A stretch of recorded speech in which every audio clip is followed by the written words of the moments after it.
Ahaw mga idol. Tilapia. Ulam natin tilapia ito.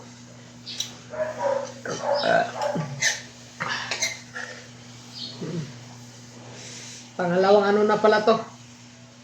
Kanina nag-live kasi tayo kanina sa sa Facebook natin, Boy Kaon Junior.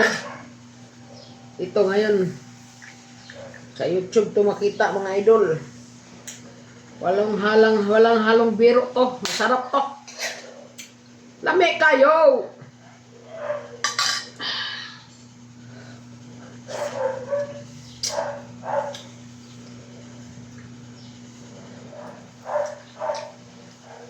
Nilagyan ko ng gulay. Ang proseso nito ni ano pala to mga idol. Prito muna bago gata.